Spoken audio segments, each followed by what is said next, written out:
reports and stuff. Oh, yeah, that's Given a just choice, I wouldn't do it. All right, well, welcome, everybody. Welcome to the city council meeting, June 9th. If we would stand and recite the Pledge of Allegiance before we get started. Pledge allegiance to the flag of the United States of America and to the republic for which it stands, one nation, under God, indivisible, with liberty and justice for all. Thank you very much. Well, all council members are here. One agenda item change? We need to add one item to the agenda, development agreement extension. 8.5? Yes. Okay, just remind me when we get this.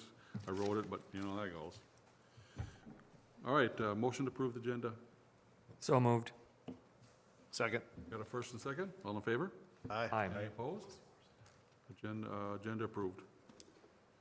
Consent agenda, like I always do, I read them all. Stop me if you want to chat about any of them, otherwise we'll approve them all at once at the end. So the first one is the city council minutes, May 12th. BDA, February 17th. Planning and zoning, May 5th. Approval after payment. A warrant list.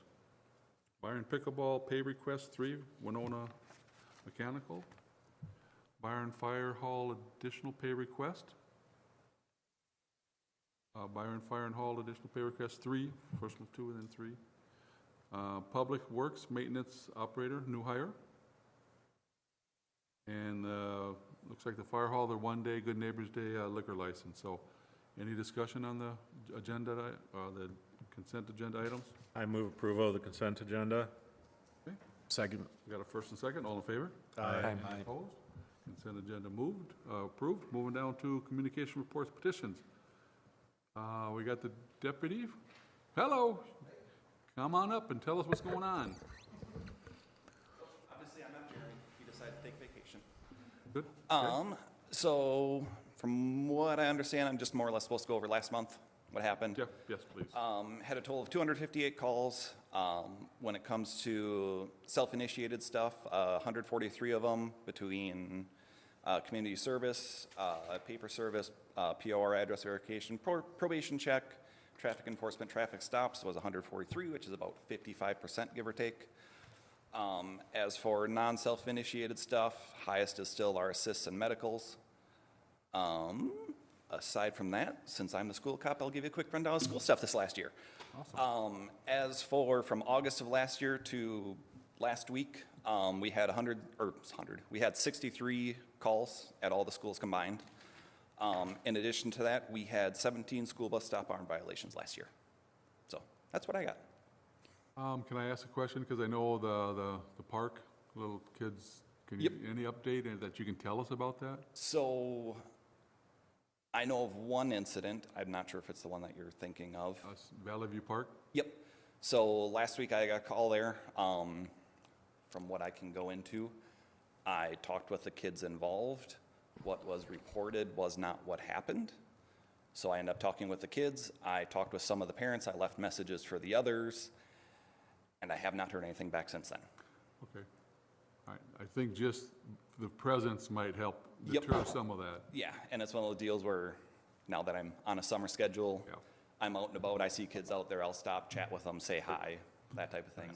Yep. But yeah, definitely. Some schools out and kids are all running around, and so They're that's good. scootering around is what they're doing. Scootering Yeah. around. Yeah, that's. How's that going? Yeah. Embrace it.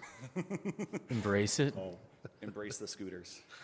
It's the only way How- you're gonna get through it. I do know that that was at my most recent first responders meeting, a concern that was actually, interestingly enough, brought up there. Yep, Just because of the dangers with them, kids not riding them correctly, the pedestrian danger. They're worried about, if something happens, because one of the first responders goes on the walk every morning, and these kids go right by him, not even letting them know on the sidewalk, bike paths and whatnot.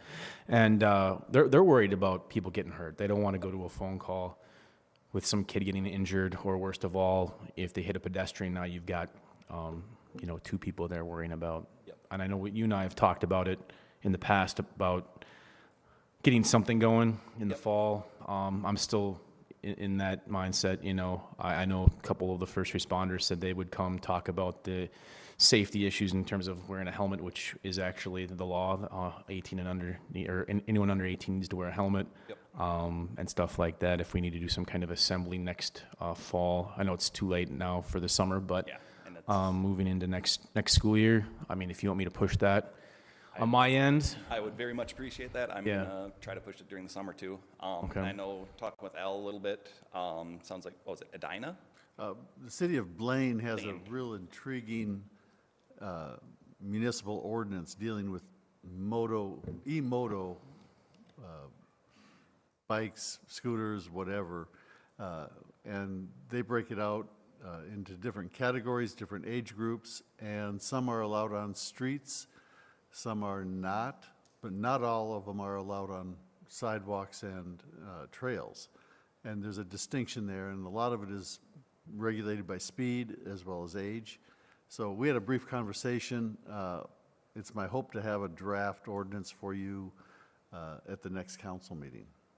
But we just came across this here in the last week, so there's nothing we can do tonight, but I think there's ways that we can strengthen what we do have, or at least consider strengthening what we have. Have we ever thought of like a mandatory certification course for these kids that they have to go to, a certain amount of money? Permit or something? Gets them a permit, yeah. Well, we permit golf carts, I suppose we could take a look at scooters, I don't know. Yeah. Then 'cause you have I- to prove that you have the certification. Well, the things that we've noticed, and for whatever reason this year, it seems to have blown up more than in past years, but we have groups of kids on e-bikes and e-scooters traveling around, and it's very clear you have to have a helmet. Rarely do you see it. You can only have one person on any one of these vehicles at a time. Frequently, there's two. I've heard stories of more, but frequently there's more than one on there. Not allowed under any circumstances. We don't have to change anything for that. They're not allowed. Leaving the parking lot here, I just about hit one who was coming down the middle of the driveway into City Hall parking lot, not paying attention to cars coming or going, just flying down the hill. So they're a little bit of everywhere, and that seems to be a problem. The one that was here in the parking lot was clearly not 16. It's hard to gauge age, but, at some point, parents have to take responsibility for it. The only thing an ordinance is going to do is give our officers more leverage, but they still have to take time to catch them and issue the citation. I don't know how to encourage parents to be more engaged in what's going on here. do you remind kids if you see them without a helmet? Do you? Yep. So for my end of things, it's, if I see them, I'll stop with them, I'll talk with them. But from a legality standpoint, the way the statute's written in Minnesota, if you're under 14, legally you cannot commit a crime. So even if they are without a helmet, even if they're doing all this stuff, we can't give them a ticket. But I was talking with Al about this.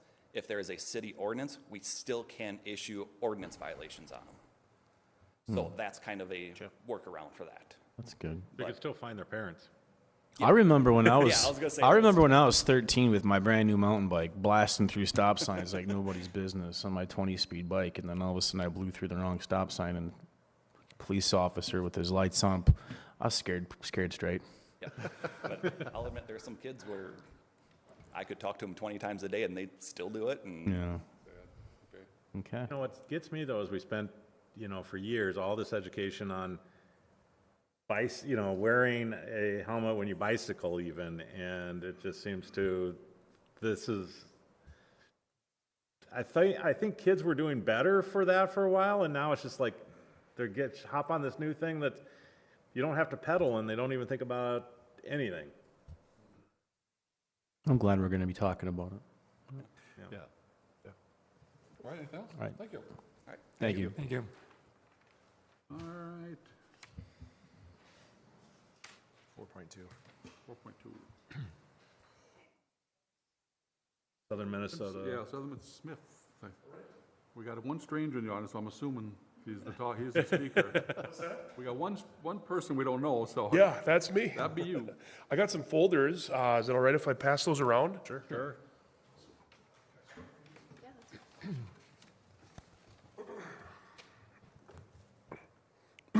Excuse me. All right. Well, good evening, Mayor and council members and city staff. Thank you for the opportunity to be here tonight. My name is Aaron Johnson. I'm the philanthropy director at Smith. I'm from St. Peter, and I was shaking my head yes to the conversation about scooters because we're dealing with that there too.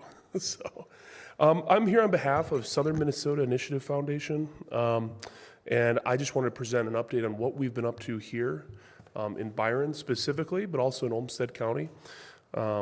And that's what I'm going to do. I'm just going to break it down. So Smith is a donor-supported regional foundation serving 20 counties in south central and southeastern Minnesota, including 175 communities and 1 Native nation. Since 1986, Smith has invested more than $178 million into the region with a focus on entrepreneurship, early childhood development, and community vitality. At the simplest level, Smith exists to help communities like Byron stay strong, connected, and prepared for the future. We do that by investing in local businesses, young children and families, nonprofits, community leaders, and local philanthropy. What do we do? And I know many of you are familiar with what we do, but just for those who are not, or just for a refresher, our work falls into a few major areas. First, we support economic development and entrepreneurship. That includes business financing, microloans, technical assistance, mentoring, business trainings, regional leadership to help entrepreneurs start, grow, and strengthen businesses in southern Minnesota. We work with many different partners, banks, SBDC, Region 9, I mean, you name it. We work with a lot of different partners to build entrepreneurs in our region. I'll also share that the second part of what we do, we invest in early childhood development. We provide trainings, grants, childcare support, early literacy resources, and partnerships that help young children get the strongest possible start. As you're all aware that we are in a nationwide childcare shortage crisis right now. So we offer develop-approved annual trainings, about 31 every year. And these are all across our region as we aim to be accessible. And there's an online option as well. And these are where childcare providers and pretty much anyone that works with kids can come and get their develop-approved licensing accreditation by the state, while also learning really important topics. There's a whole bunch of topics that are relevant in this field, but also how to run their business, because childcare providers are their businesses as well. And so that is something we offer. We have around 1,000 attendees annually from our region every year, and that is going very well. I want to share that Smith invests more than $1.5 million annually in early childhood development projects and program across the region. And that I'll break down just a few examples that are most recent here. The third pillar of our focus is we support community vitality. So that includes grants, leadership support, community collaboration, and programs that help small towns. We consider a small town under 10,000 people.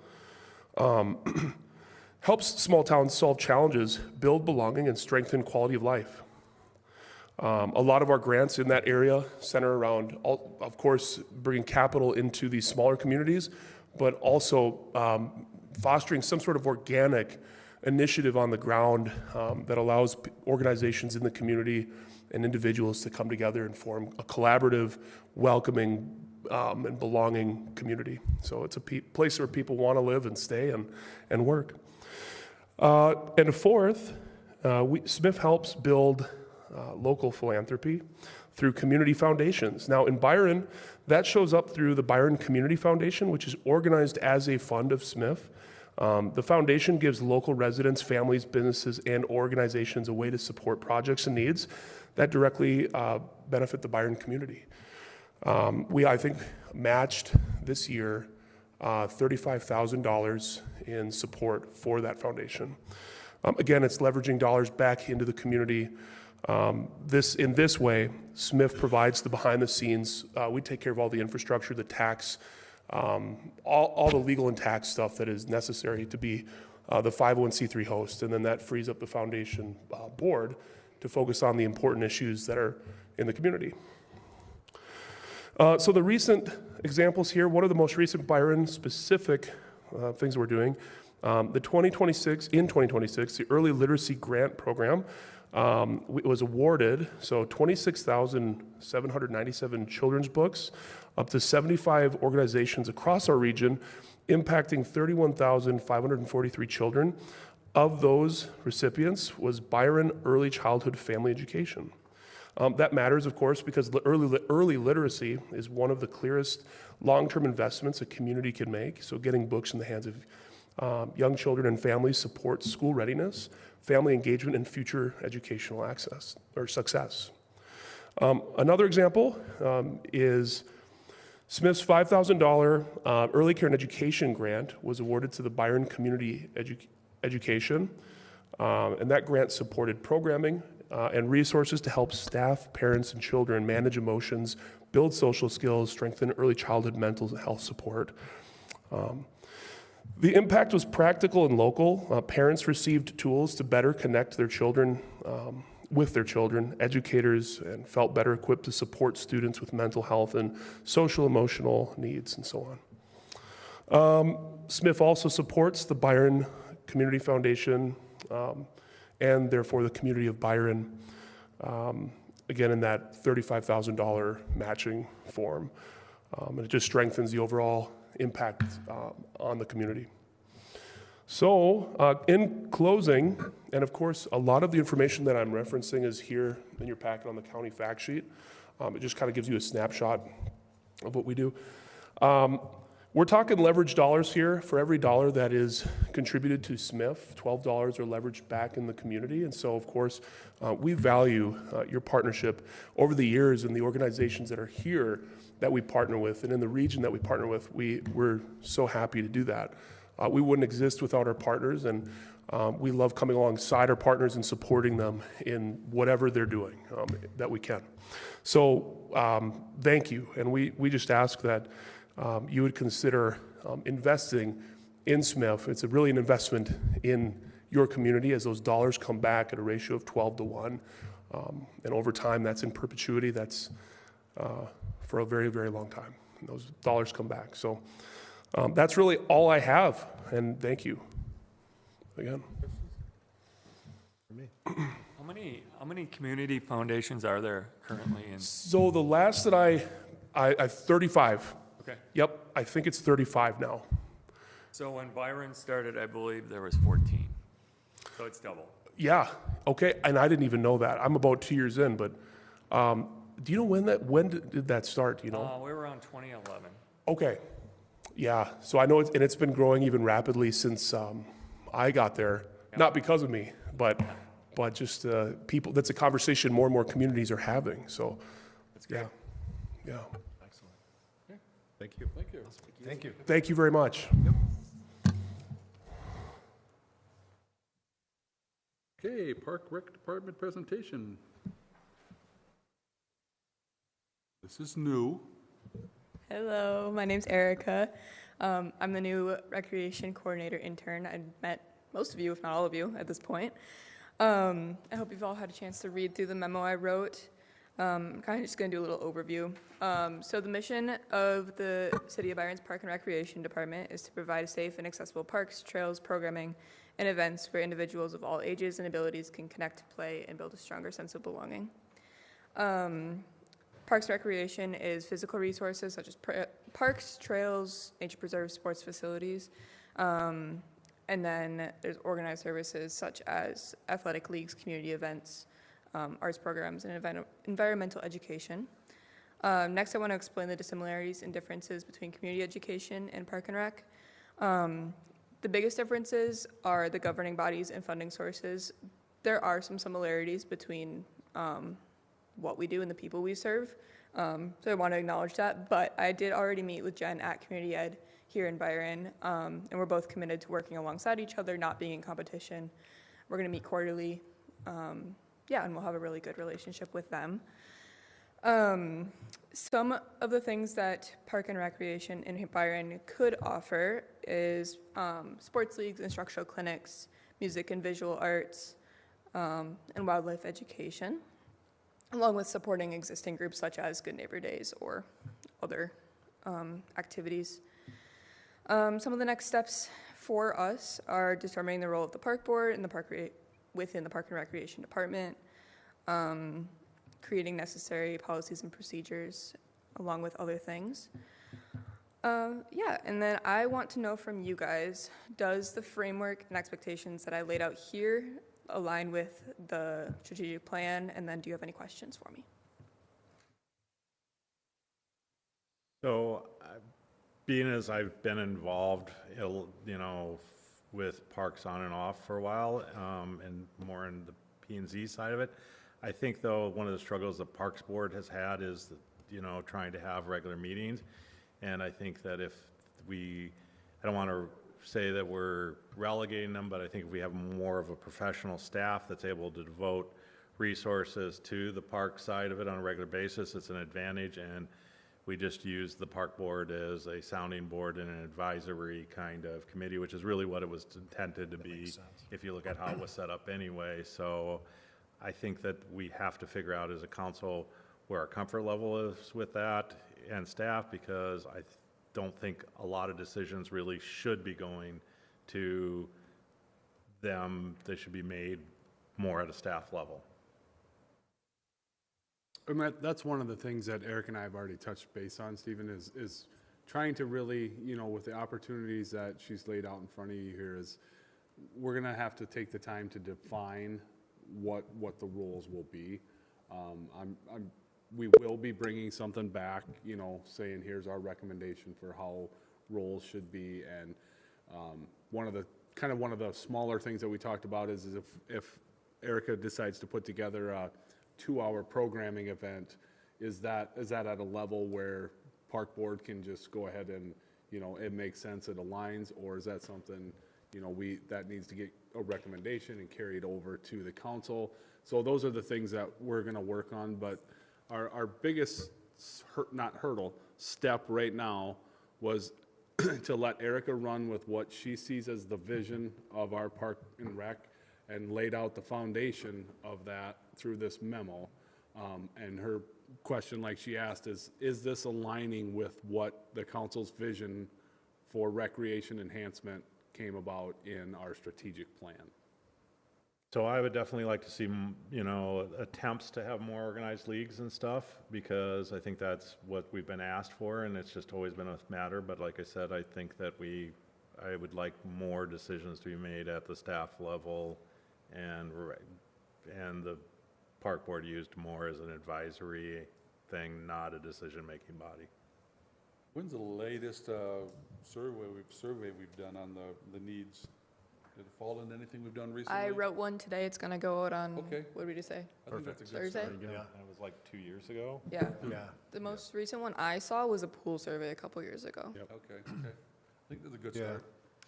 Yeah, I think we can better utilize BCRC, and I think that takes some organization. I was actually on Park Board for 7 years and got to live that for quite a while, and I really do see, as this city has grown, I think the staff needs to take a greater role in moving the needle on things. I don't think we can rely solely on volunteers like we used to.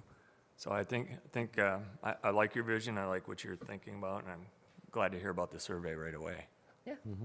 Yeah, because I see in Byron, I've got 7 grandkids, and the youth sports is really popular. They got a lot of stuff going on, but it's more the adult side that, because everybody's watching the kids, Yep. one thing. But yeah, the adult side, I think, is the lacking a little bit, but there's plenty of youth stuff going on. Really appreciate that. But yeah, I think the adult is where, you know, shake up some trees here. And hopefully it'll come out in the survey that they'll state that, or, so. Okay. And then the next thing is I created a park and trail guide. So if you haven't reviewed that, I would love if you could take a look at some point.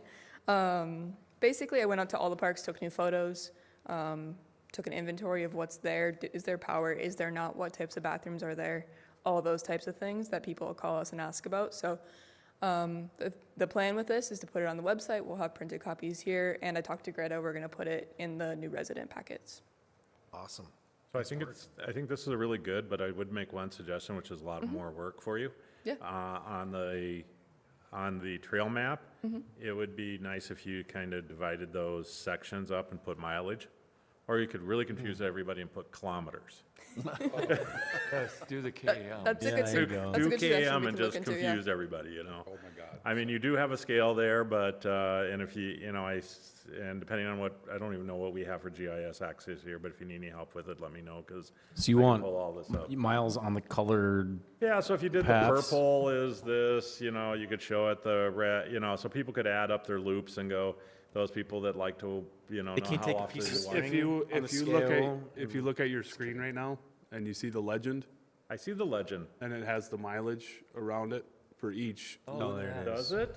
it does. So as a runner, in the past anyway, That legend up it there. would be nice to have little mile markers along the trail. Up, go up. So have like the blue Like loop them, and all have those mile lines right there? markers and have the, There you I mean, futuristic. Oh, Yeah. off to the side. Okay, so I'm fine then. You know. I didn't see that part. I scrolled down because Kind of like what Dan was just talking about, though, some. mile markers would be nice too, cross- probably. yes, Yeah, that'd be awesome. Yeah, I'll take a note of that. Enhance enhance them a little bit more. So I think it takes some development, but maybe you have the blue loop, the yellow loop, the red loop, a combination of all the loops, but you could have a little sign somewhere that explains where to go from here. I don't think a lot of people realize the connectivity of our system. I don't think they do either. You know, for many years, we had paths to nowhere, I'm gonna call them, and now everything's connected. So I think this is great to get out to the public. Yeah, because like when we finished 20th Street and then the last segment through BCRC, I mean, it's really made some really nice loops. Now, if we could do something along 4th Street safely. I like to be able to showcase our parks though, because we should be proud of those. We have a really good park system here. Nice equipment. Our staff takes amazing care of them. People that come here to visit from other towns are like, holy cow, you have nice parks. I mean, they notice that right away, so. Awesome. Well, that's all I have for you. If there's nothing else. Well, welcome and good luck. Yeah, Thank thank you. you. Thank you. Looking forward to it. Okay, with the Byron Community Newsletter, front and center is the roundabout. Well needed, but still, I'm just a little frustrated with some of the comments, but got to back off on those. From people in town, you mean? Yes. Oh, yeah. It was bound to happen. You just ignore them because, There are 8 people in town I wanted, and then they call us idiots. They call the council's run by a bunch of idiots. On a more productive note, I think this is a roundabout. I don't know if it's now the time for it. I don't know. I was on KTTC this morning talking about our summer fun concert series. Lisa and I were on there, Justin, talking about all the concerts, the upcoming concert with one of the band members, and I was, you know, they have a following in Rochester, so they're going to probably have some people coming from Rochester to come to the concert at the BCRC. And as I'm driving into town here, and as I was talking, I'm like, they're going to come to the intersection by the lights over here, you know? So I don't know if, like, do we have enough signage down 7th talking about where to turn for the beat? We do? Okay. We have, There's quite a bit. It's not Highway 14, is it? we have a plethora of signage. Okay. Right now, if I start adding more signs, you're going to have to stop and Okay. get out to I saw read the it. orange ones. I just wasn't sure.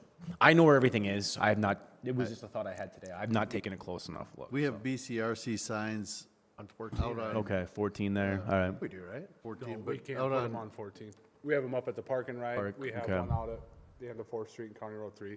If they MapQuest it or can't put one put on it in their phone, it's going to take them on County Road 3. It's going to take a right on 4th Street, and they're going to be right there. Did you say MapQuest? That's old school. Just kidding. Yeah, I did.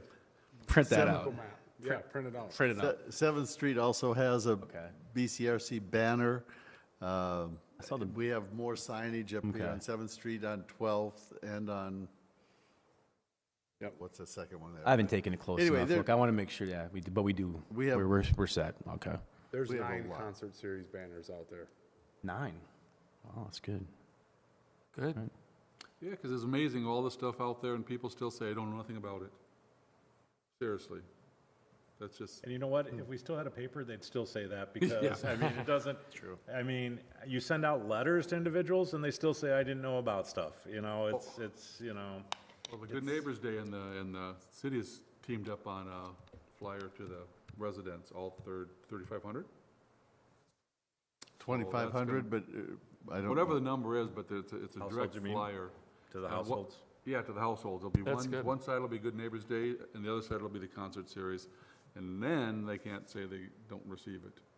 I don't know what else you can do, really. They'll still say they didn't know anything They about didn't it. get it. I guarantee you, because I send out letters all the time to people telling them about outages, and they still, when we knock on their door, and they go, I never knew about it. And it's like, you know, it is what it is. Well, I've heard more positive about the Yeah. roundabout than negative. Yeah, I'm it's very just- positive Absolutely, about the no, roundabout. I just think you can't, no matter what you do, there's gonna be people that, you pick how you're gonna communicate, and I struggle with this too, because I've tried to talk to Al, how do we communicate this better, and they're really, there's no. Just drive good there way. and the road's closed, so you gotta, now you know. I mean, it's not that bad of a, Yeah. And I know I that- mean, I've been telling people about this for over a year now, so it's not like. I even forgot about, like, I'm in such a habit of driving that direction, you know, to the Bears Den for volleyball the other day. I'm like, oops. Short-term problem for a long-term solution. It's not a big deal, no.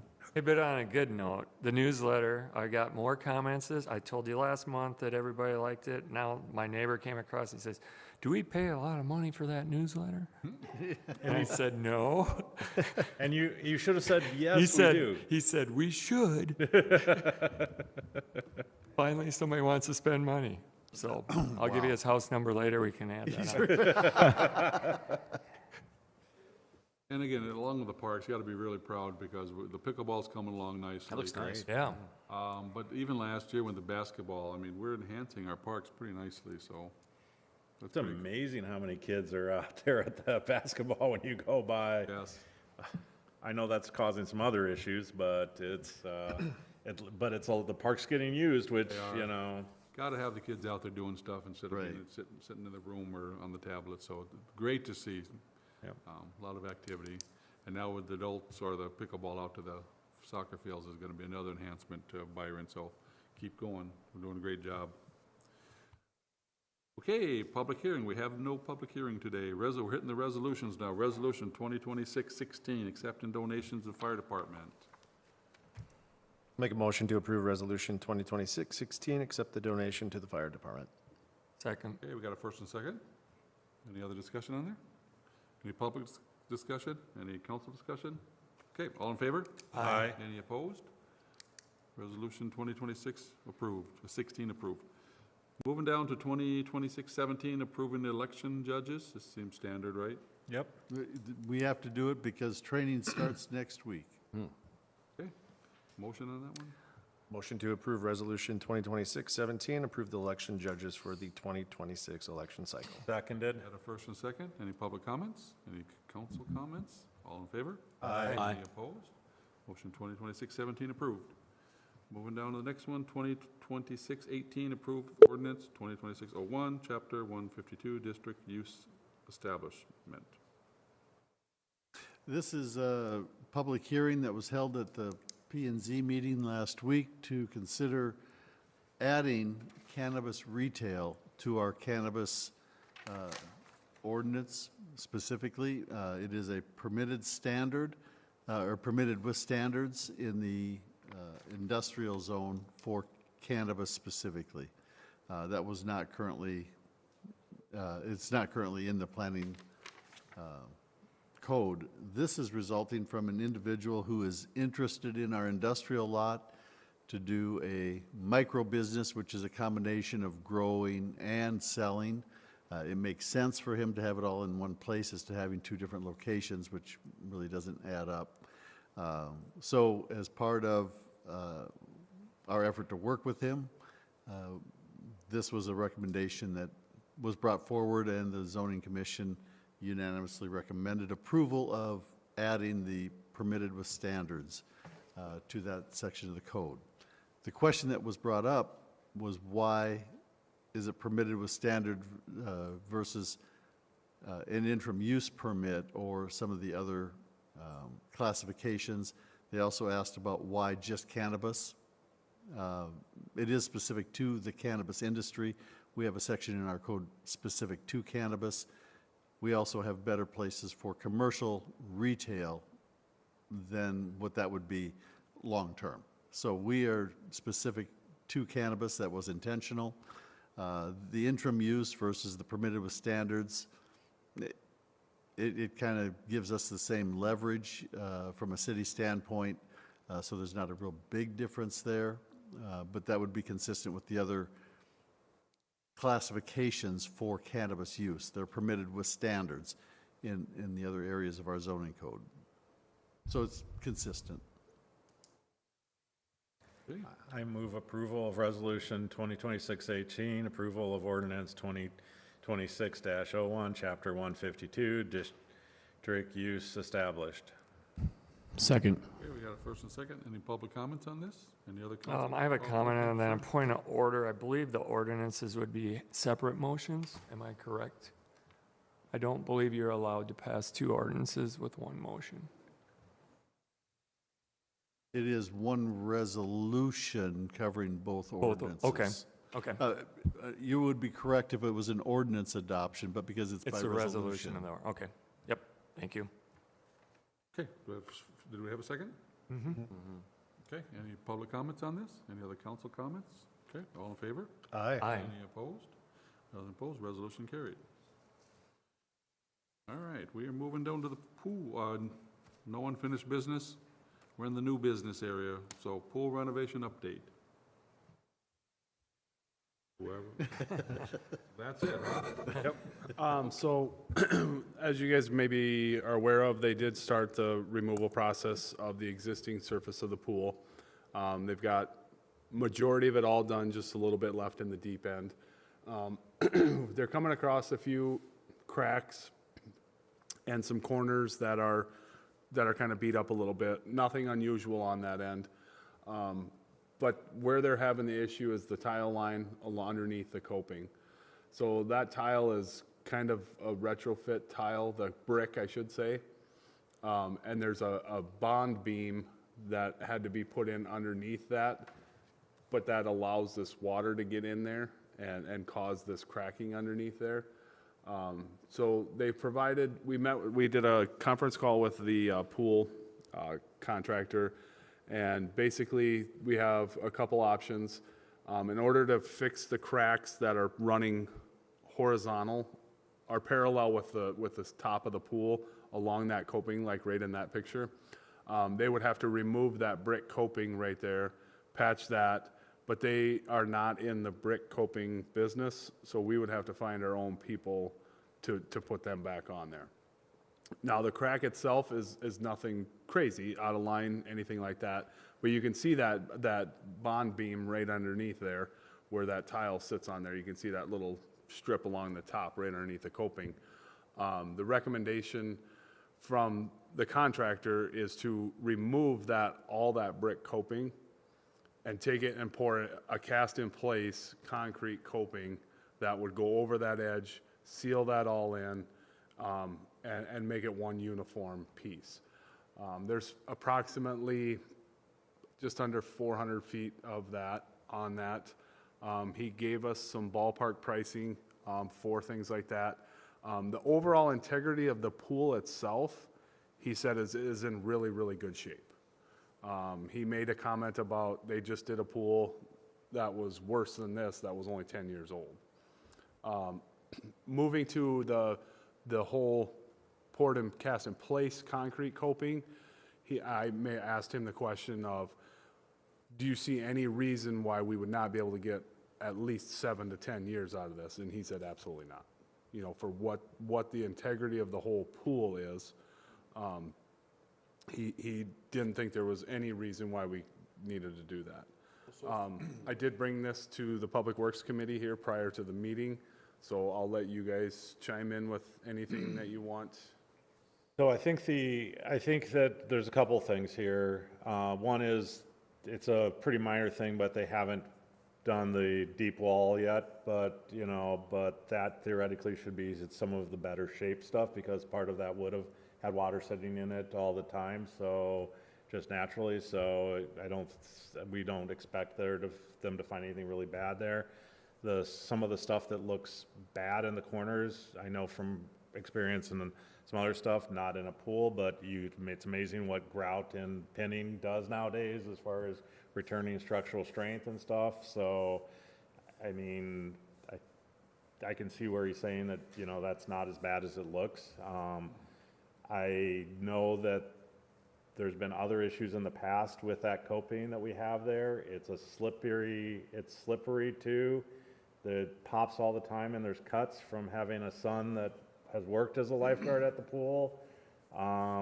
Just getting rid of it, I think, would potentially, you know, I mean, is probably what should have happened years ago, but I suppose from an aesthetic standpoint, they didn't want to do that, because at some point they had to put that whole beam in there, and that was when they decided to go that route versus going with concrete coping back then, and who knows when that was done. I did ask the contractor, you know, who would you recommend to try to, so everywhere there's a crack along there, they'd have to remove that brick.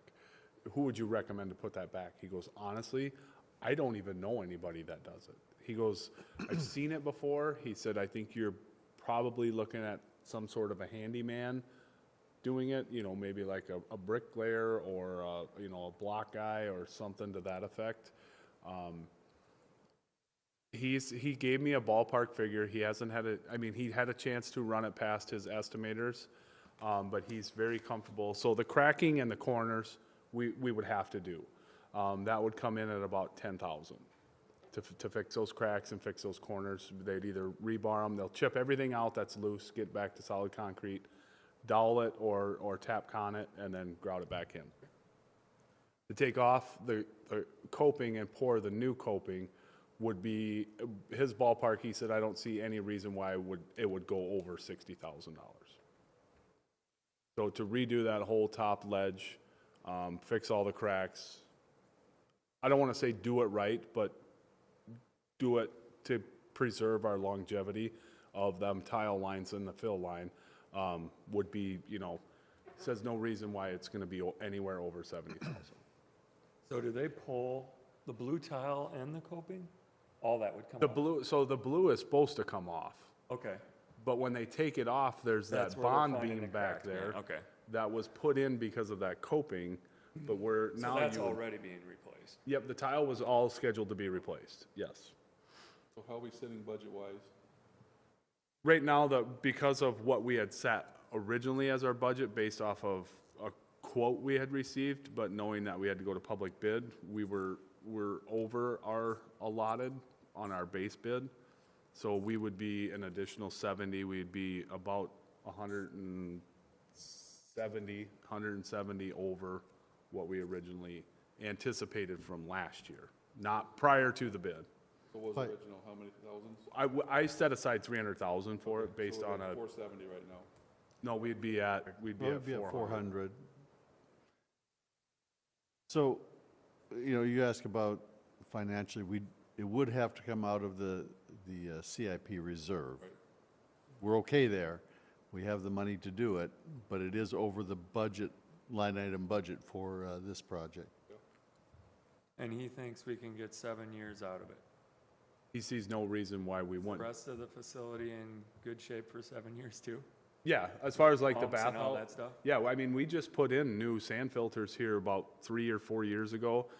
We put a new water heater in for the bathhouse. The baby pool heater is pretty new. The other 2 heaters are, you know, getting up there in age. You know, I'm not 100% sure off the top of my head what that would be, but that to me would be just our minimal maintenance items. You still budget maintenance also each year, don't you, anyway? Oh, yeah, Oh, yep. okay, I so mean, not- we have a not full anything. budget for swimming pool. You know, with moving forward on that, you know, there's things, that gives us time to, plan for that next phase. We do still have enhancements we could make there. We have umbrellas, we have other ideas. If we're looking at this full 7 to 10 years, things that we could do in the interim to enhance that as we budget each year for that. So I think that, you got to look at, there's a lot of ways of looking at it. We've already got a sunk cost. It's just what the incremental is and what our risk assessment is. The other thing is it's not going to be open this year. So it wasn't going to be open till July. It's not going to. It's going to be, Fixes and stuff. If we do the full coping, it's an additional 2 to 3 weeks of perfect weather, everything falling together. So now you're pushed down. By the time we would get everything balanced and this and that, you're pushed into August.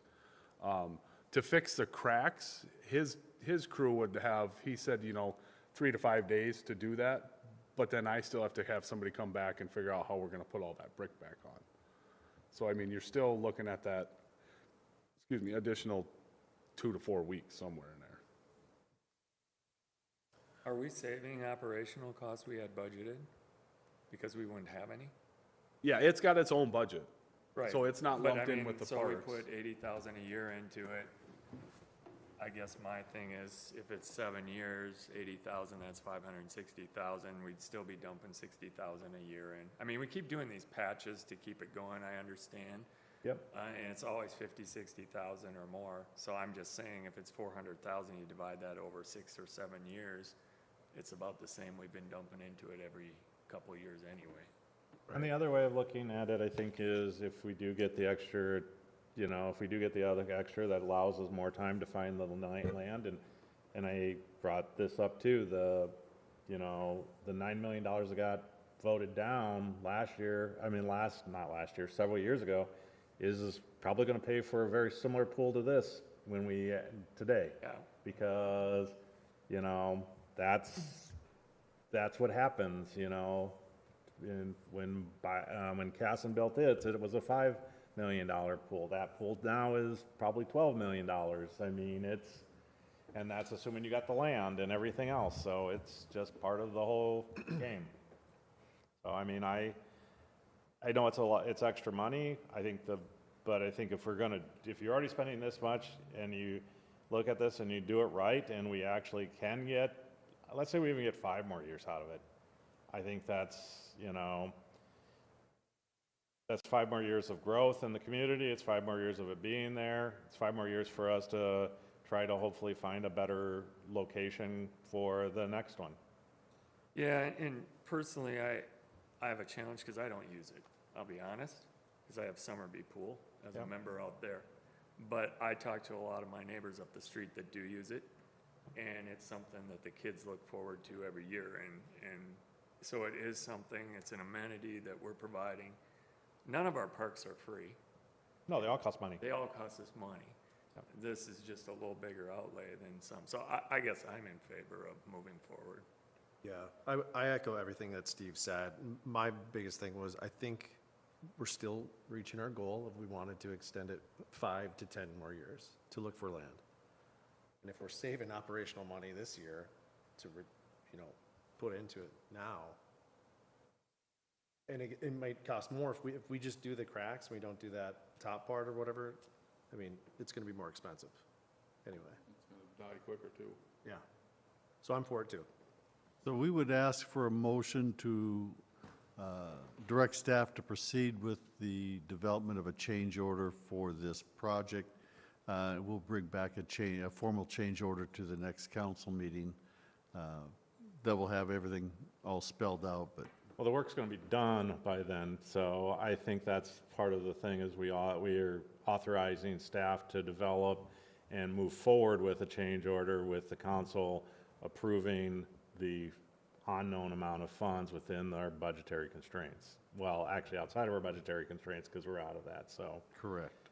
So, If you want to put a not to exceed in there, I just don't have that exact number. We've had, the last conversation was at, 3 o'clock this afternoon or 3:30 this afternoon, so. if people would feel comfortable, as I know that 20% it doesn't go very far in overage, I would say we authorize up to 140, which is 100% overage. So additional, and we're done then.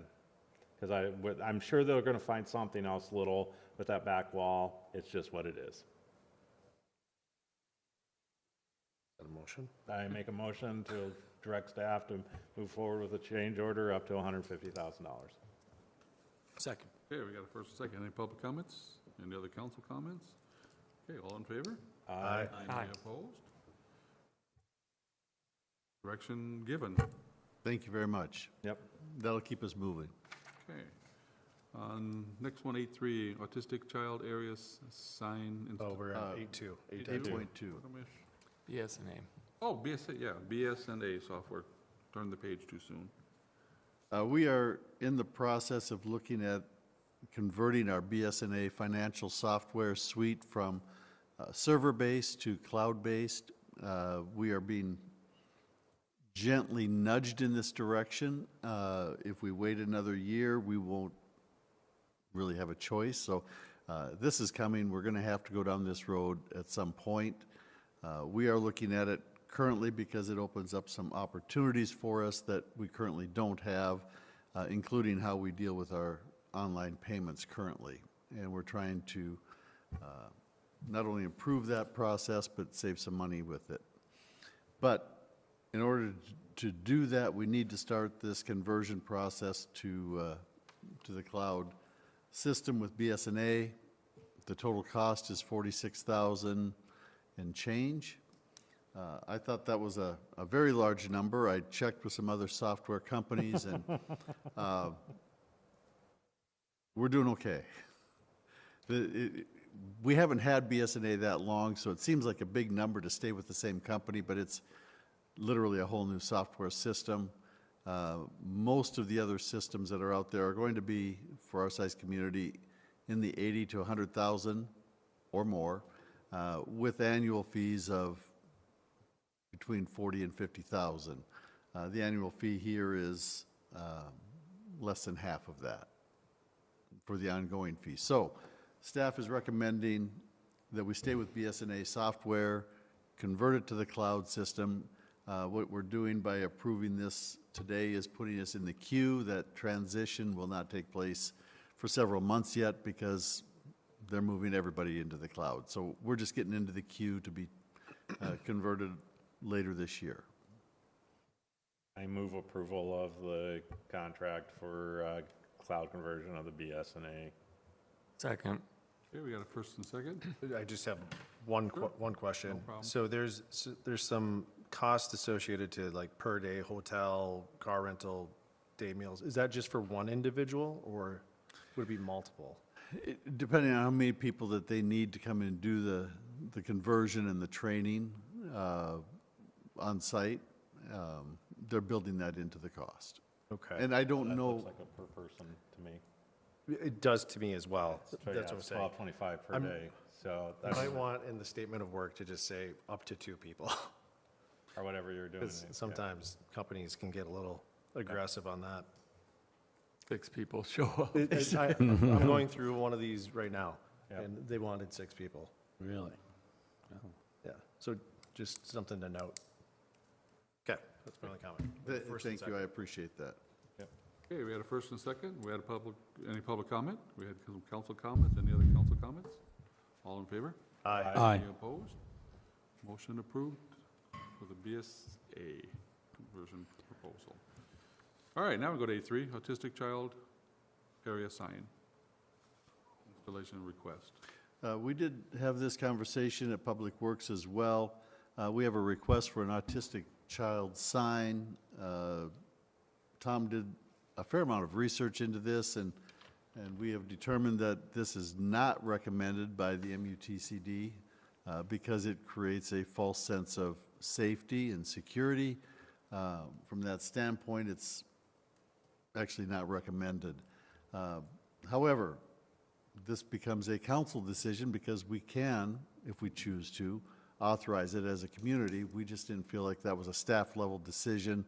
But at this point, Public Works was not in favor of moving down this road, again, because that's a false sense of safety or security for not just autistic children, blind children, deaf children,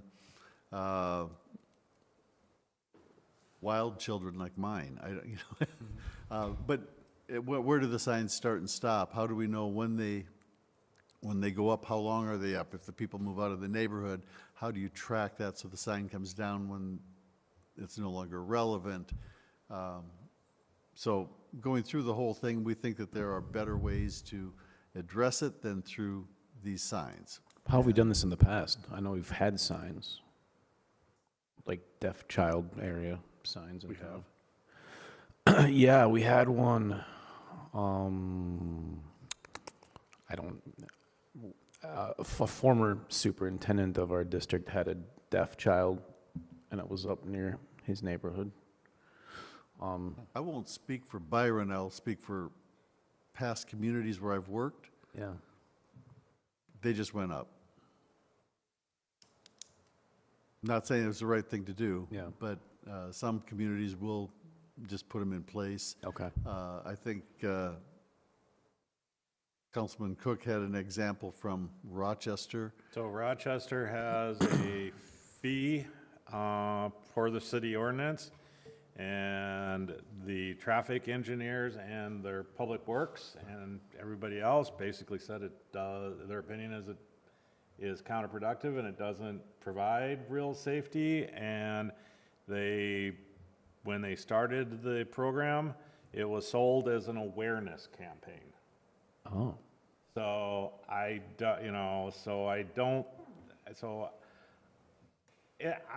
made this analogy, which I think is a bad analogy, but look at deer crossing signs.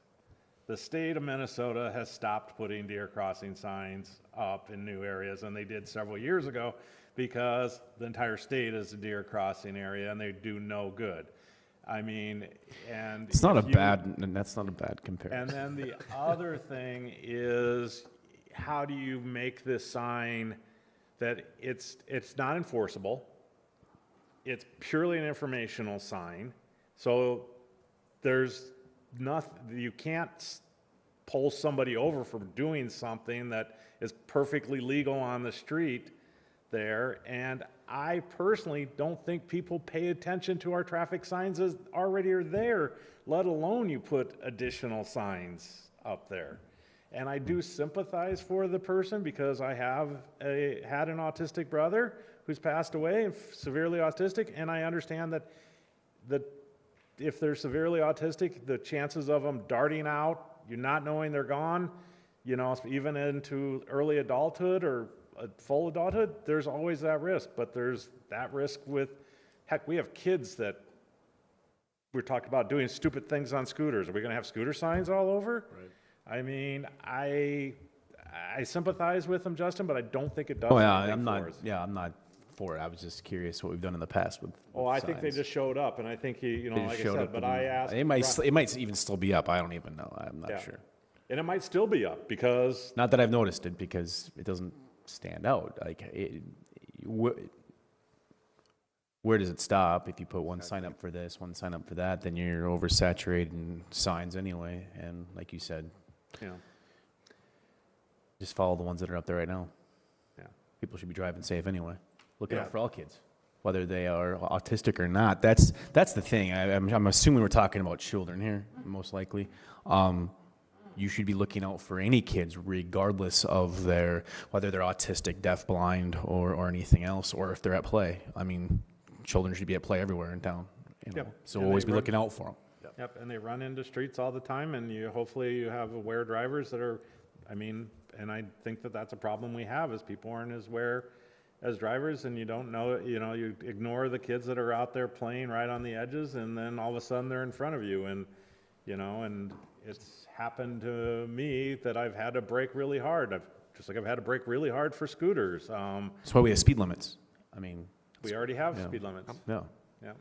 So I think that there are some options such as portable signs that can go out when the kids are outside, that, draw more immediate attention, give you pause, slow you down, whatever the case might be. But these signs are probably, again, from a staff perspective, we're recommending it not being a good But can't they idea. purchase the signs that say slow down, and those yellow ones that Well, Some they could people do have that in their A-frame neighborhoods. ones. And customize them themselves if they needed Eh, to. Absolutely. But again, I think there's better solutions than what we're looking at here. However, we do believe it's a council decision.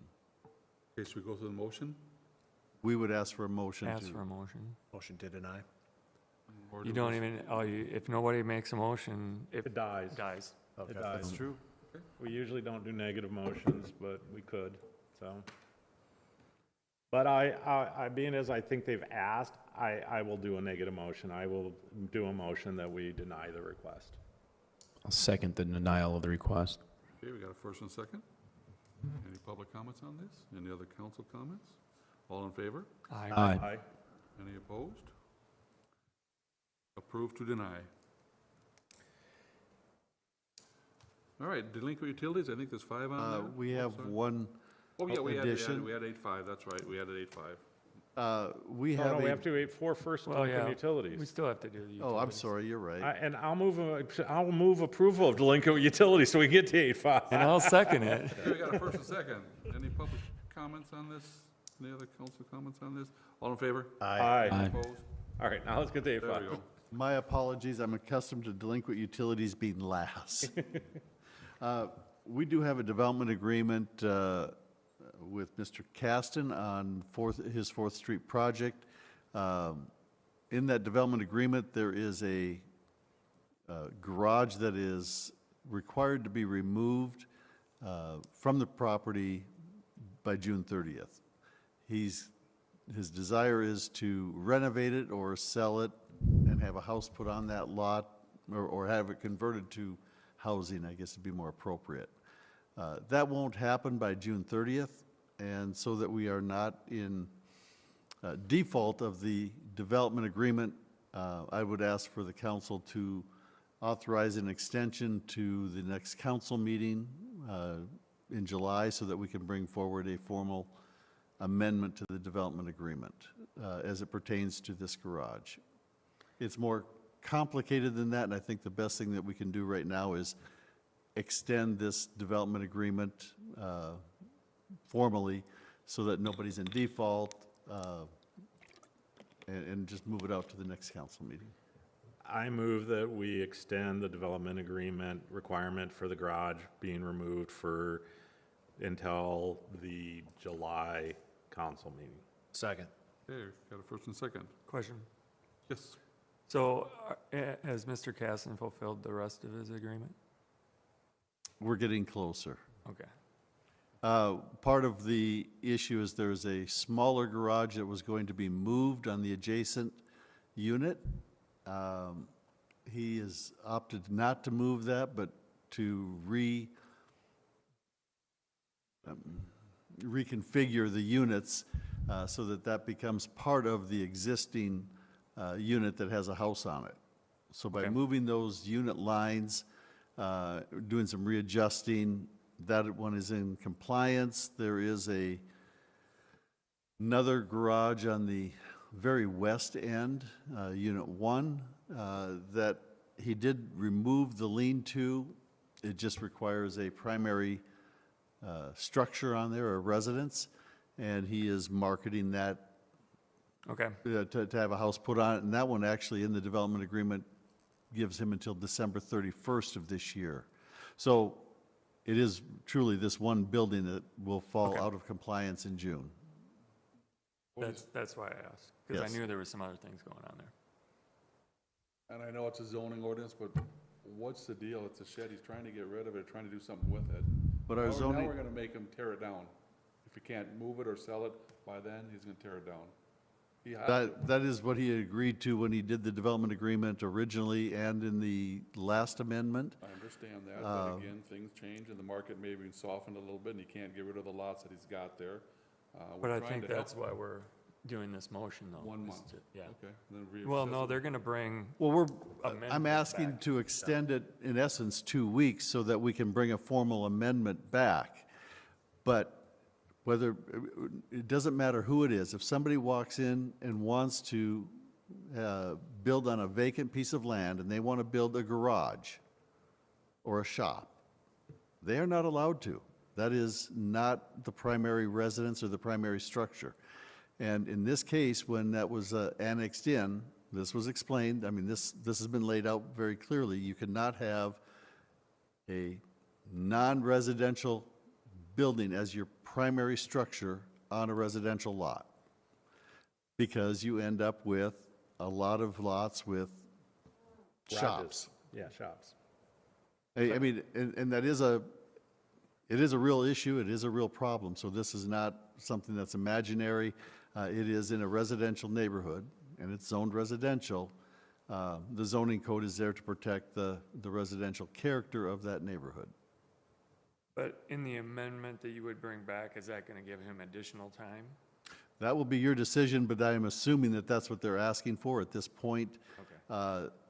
There has been discussion of requesting that there be no timeline on that, which we cannot support because it is a direct violation of our zoning code. However, if we can get a reasonable time frame to put into the amendment, that's there for your consideration. Perfect, that's what I'm looking for, thanks. Yep, because, and that was what I thought, because you said you were going to come back with you were going to come back with something for us, so. I don't and have that from him Yeah. tonight. That's why I just want to extend it to 2 weeks. Cool. And so basically, we're giving you until July, so we're giving him until July. And I think that, I am also very concerned that there will be a garage there for 2 years without because it'll become an eyesore. So, and they weren't exactly great-looking garages to begin with, so. Okay, Got a first and second. we do. Yep. Okay, any other comments? I'll go ahead. Any other public comments, any other council comments? Okay, all in favor? Aye. Any opposed? Okay. Move to next month. Thank you. Okay. Public comments. Any public comments? We'll get to you, we'll get to you. Any other public comments? One more time, public comments? No public comments? Committee reports and open discussion. Let's start with Greta, because I know we got a lot of stuff going on. Would you come to the microphone so everybody can And hear? can you tell us who you are and where you live, Greta? Yeah, we are. So, hello. Today, the community guide went to the printers. And I was telling Justin before the meeting, page 2, when you open it, is a picture of the Ruby Q judges. It's just perfect. Anyway, we had a wonderful lunch. Michelle Rossman came and spoke, and we had a good turnout. And we're getting ready for Good Neighbor Days. Yep, and the first concert coming up, And the first concert's next Thursday. 17th. Guys feeling pretty good about that? Weather Checking his permitting. calendar. Weather permitting, Well, did you say Thursday? Thursday. That's, 17th. that's, Is it Thursday or that's a Wednesday? Wednesday. It's Wednesday. Yeah. Ooh, Wednesday. Well, it's different this year because there's Wednesday and then there's a Thursday. Thursday and there's a Tuesday. Yeah, yeah. Right. So we had to switch up some of the days. Yeah. You want to ask me anything? That was it? Okay. Thanks, Greta. Okay, well, I'm gonna follow up on there because with the 17th, there's gonna be a band out to the BCRC. Electrical, yes, no, maybe? No, we won't have electrical out there by the 17th. Okay, Upgraded electrical. Upgraded. We'll have, What do we have available? well, we'll have to use, we got outlets on the poles. Okay. and, okay, We have enough, there should be adequate electrical for the band. Okay. The guy was asking this morning, so. depends on how many amplifiers he's going to plug in. that's right, see, and if the lights are on the same circuit too. Well, they are, but, I think There's there's 3 separate ones. separate There's circuits separate- for there's the separate lights ones out there. there. Just as long as maybe the 2 end ones could be, it would help, to put it that way. Is there equal access to electricity like we had here for the barbecue out? I mean, that's Yes. minus the thing that we zapped down there. You're right. Well, I think we're we- okay, because they run Good Neighbors Day with those poles for years. Yeah, they ran- And they Oh, only do it okay. once in a while, so All that's right. all Well, poles there. I think we have 2 separate circuits, whereas here we had to do some Yeah. finagling to get into 2 separate circuits. We made it work here, and if it's better out there, then we have nothing to worry about So then. that's the one item. The second item is the stage itself. Stage will be a temporary stage for the June Would that be the event. one we have, or? The one we have. Okay, Our goal is to have the permanent platform in place for Good Neighbor Days, and electrical will depend a little bit on people's energy. other questions with the concert for you guys? Band is set, obviously, right?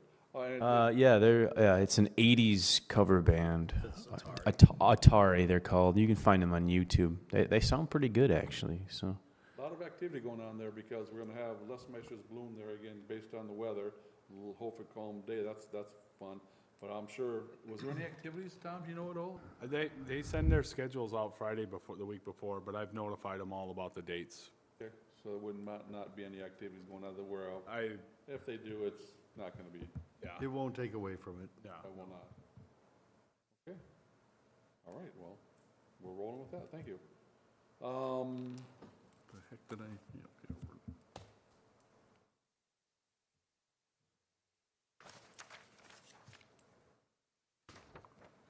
Facilities meeting we had, the chamber lunch, and then EDA learning, well, that was probably earlier than that, but that's all I got. Where do you want to go? Dano. Brief discussion on personnel, otherwise, you know where I've been, not here. Okay. So, Justin. I'm actually in town. No park board, correct. First responders, I was kind of out of commission for the last couple months coaching golf, so I was able to attend first responders finally this past month. They had some gnarly calls. That was a quote, gnarly calls over the last month. There was a car in the pond over by the funeral home that they had to take, they had some, so they had, they do a great job.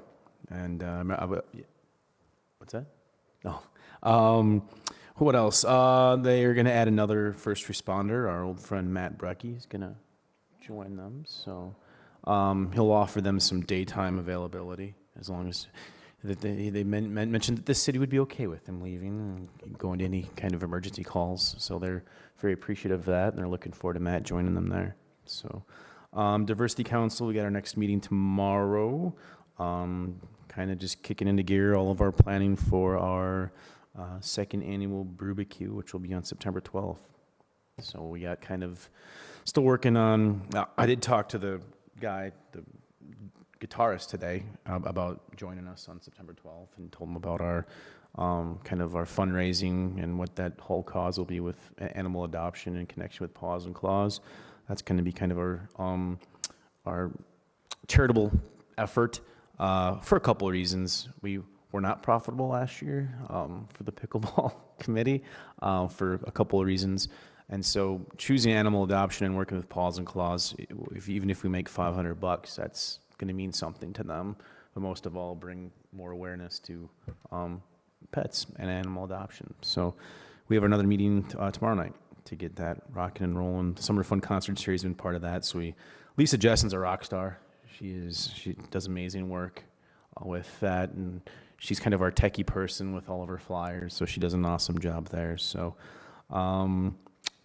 that's pretty much all I got. And then I'll be attending the League of Minnesota Cities Conference at the end of the month. So is the Pickleball Association going to volunteer again this year? I would probably not, but we'll be looking for volunteers and maybe people connected with Paws and Claws, and they can find us some volunteers and stuff too. So Do you have a Facebook post at all that we could share? for the Brewbarbecue, Volunteering for it? like a Volunteering? sign up or something, we Or could. just like, awareness that we need volunteers, reach out to Yeah, we could do that. you or Yeah. I don't think it hurts because to reach out to the pickleball group again, because they said they would. I mean, they were trying to volunteer for other stuff because they enjoyed doing it, so we'll see if they're willing to do it. They did an amazing job. Yeah, they did. As volunteers last year, they were phenomenal. And I mean, I think that was a new experience for them, and let them, ask They them if want they're willing to. to do it Yeah, again. I we mean, could. It's always wouldn't hurt. yeah, I mean, maybe this will be one of the things that they adopt as, hey, we're gonna, if you have a bigger group that's willing to support it, it really helps you get stuff going, so. On the pickleball note, I'll write that down. Reach out to them for volunteers.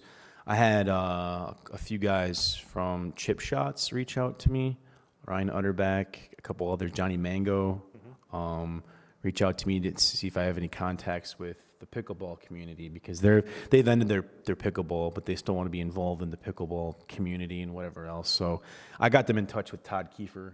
They've been very active. You've heard, yes. I've been getting all their text chats, and I'm just leaving it to the side and looking at it. But there seems to be some things going on, some planning for a tournament or something with food trucks. They've got grand plans, so it should be which would be a pretty cool kickoff for the pickleball courts. Yep. That's all I got. Nope, I just had Public Works Committee prior to the council meeting. Okay, thanks. Al, anything new? I think the couple things on the pickleball, our only reservation is it's not ready yet, and not knowing what Mother Nature will have to say about it, I'm nervous about making them guarantees about what we can and can't do out there, but with Erica's help and blessing, we're going to plow ahead as if for the Good Neighbor Days events, and Todd is great, very passionate, as everybody over there is, and I just hate to make promises we can't keep. But we're going to plow ahead with that, and the Chip Shots connection is fantastic. They've got some really good ideas, and that could be quite an event. So we are going to move ahead with that, with the idea that it might end up at the rink courts if something falls through. But on a less optimistic note, we did receive Brian Tim's resignation. Brian has been maintaining the custodial, his services have done all the custodial work here at City Hall for years. And he's done a marvelous job, but at the end of the month, he's done working for the city. He's retired from his day job, as his wife Terry has, and they've got dreams of moving to Nashville closer to their kids and grandkids. So I did tell him he could come back once a week and take care of City Hall, and he turned that offer down. I couldn't figure it out. And I want to remind two of you that July 15th through the 28th is your filing period for re-election. The 15th? 14th or 15th, yeah. And I'm not one of those two he's reminding, in case you were wondering, I won't call you out by name if I don't have to. No, we want to make sure that you get that. We'll have the paperwork here at City Hall, but the filing period for city council seats is the middle of July, and it is only 2 weeks long. Bring my $3. And $3. I think that's what it was. $2. Just $2. Bargain. Oh, look at that. Okay. Sale this year. Okay, That's all I got. Anything else? The safety committee met today, we're working through all of our policies, making sure you're up to date.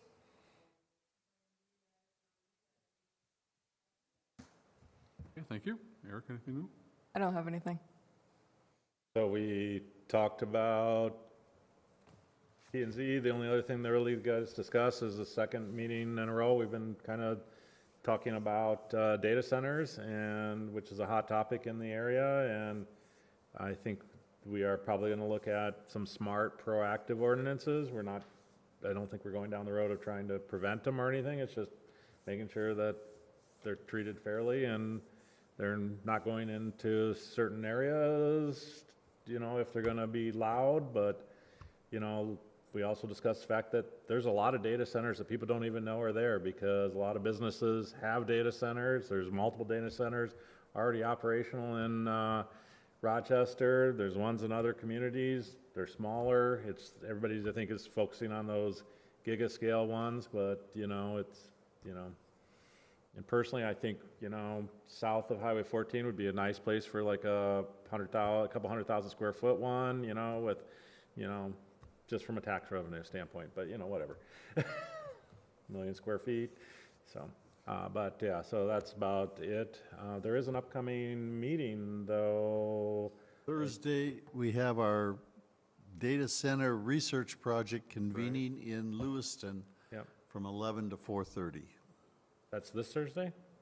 For some reason, I think I had it on my calendar for next, okay. I won't probably be at this one then. Okay. You It's didn't know I this was going to Thursday? tweak to it, but I was thinking about going to it, so. Yep. Chamber luncheon, put on, county commissioner was there, so that was good to see. EDA, really good discussions at that. Did we have a council in between our EDA We have planning not, night? this is the first council meeting since then, Okay, yes. so we had a big EDA planning night with Al and the team and Kelly. I thought it went really well, kind of just setting the direction for the staff from the Economic Development Authority. So some things hopefully come out of that. And then Public Works. Else? Motion to adjourn? Motion to adjourn. Seconded. First, second, all in favor? Aye. Any opposed? No opposed? Adjourned. 7:20.